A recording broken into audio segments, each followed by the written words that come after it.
For over 20 years, Shane Isherwood has had a dream. It's been on my mind for years. Now, finally, that vision's taking shape.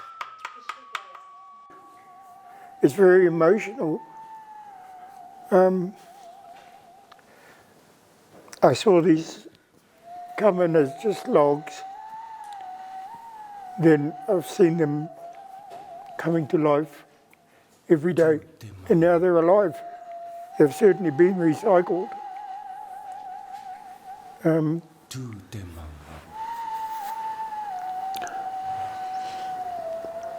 know, this one probably lay in the bush for 100 years. Now he's going to stand tall and proud. And it's alive. It's alive. And it's great to see. And hopefully, these sculptures will help people recognise and understand the wairua, or spiritual significance, of the Tongariro National Park. I think what influenced me to push it even more was the rubbish I would see in the park every day. And I thought, maybe, just maybe, you know, you shouldn't do it anywhere. I thought maybe, just maybe, if people knew where they were in a special area, maybe they just wouldn't chuck their bottle out the window or that rubbish. This Pouwhenua is one of 12 in the making.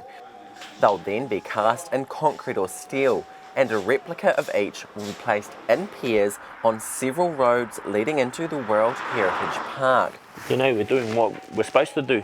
We're doing what our ancestors have always done. You know, we're recording history, our genealogy into wood. The wooden Pouwhenua will be kept on display inside, out of harsh elements, at a cultural hub in Whakapapa village. Shane says the Pouwhenua will be equally important for tourists and Māori, identifying iwi boundaries and reminding people of the cultural significance of the area. This one here talks about our connection to the mountain, the spiritual connection. So all the patterns you see, they all have a meaning. All the little faces you see, pretty much our ancestors that derive from the mountain. It's already proving a tourist attraction, with visitors watching these ancient logs being brought to life. They ask like the same questions. Oh, what type of wood is that? What does it mean when the tongue's poking out like that? Yeah, so it's just like, itchy.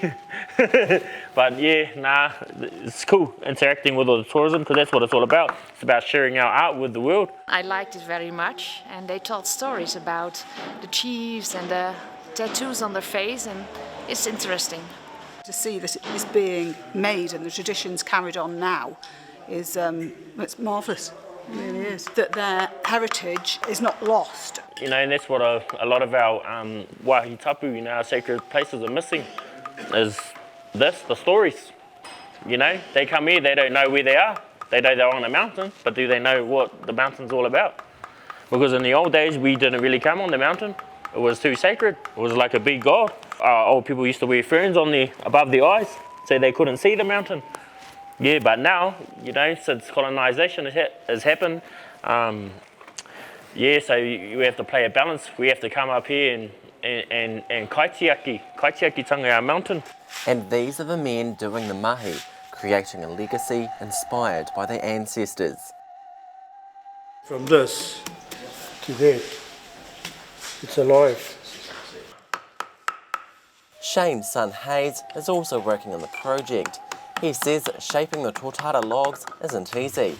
Yeah, you kind of have an idea in your head of a general direction where you want to go, and then the timber kind of dictates what you can get away with and what might give you trouble. So the idea kind of changes from paper to putting it into 3 dimensions. But for the project to keep going, more funding and sponsorship is needed, and there's even talk of building a new cultural centre too. But for now, Shane's happy that these Pouwhenua and their stories will soon be seen and shared by the hundreds of thousands of visitors who pass through each year. It's about where we came from and how we started and where we're going, and it's our past, it's our future, it's our everything. Hunter Calder, Local Focus.